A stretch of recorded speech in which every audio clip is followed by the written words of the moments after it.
pambansang Makata ng Bayan.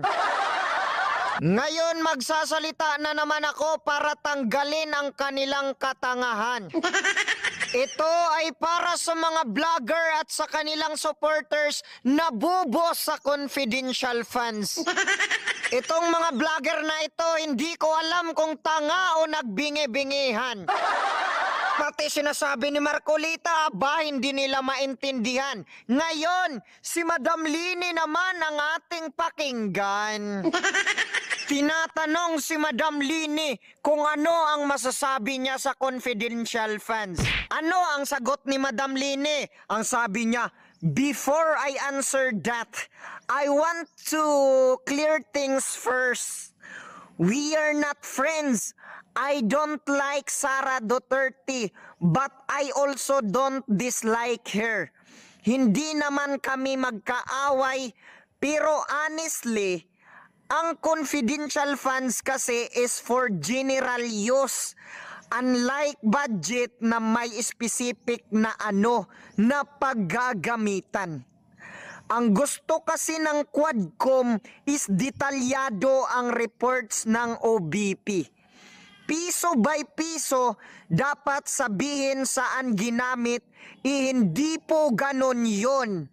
Hindi pwede yung gusto nila, kasi confidential nga yun. O napahiya ba ang mga bangag loyalist? Ang liit ng utak nyo, kayo ang tunay na didilis. Nakabili lang kayo ng mic, sasabihin nyo agad na ako ay isang loyalist. Tapos babanatan nyo ang mga DDS.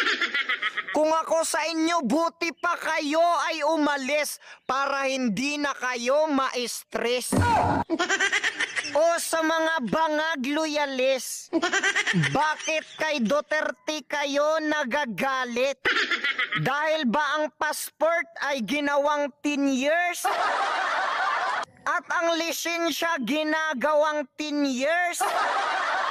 Free tuition sa mga colleges? Dublado ang sahod ng mga pulis? Pinagbayad ang mga oligarkes? Inayos ang Boracay at Manila base?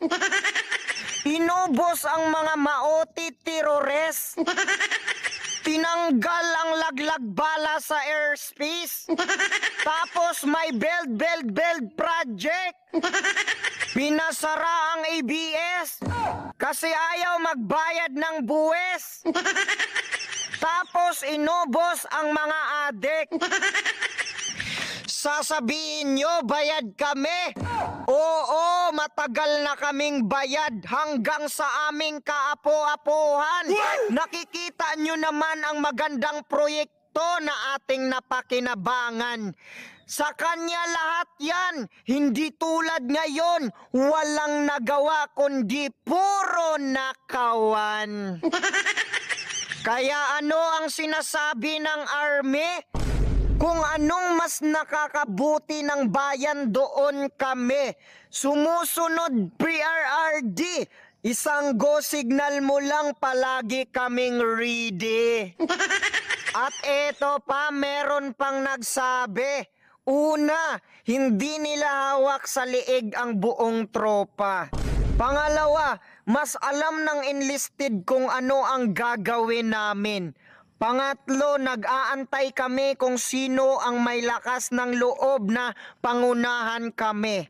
Pang-apat, taong bayan ang busing namin at hindi sa iisang tao. Pang-lima, marunong kaming tumanaw.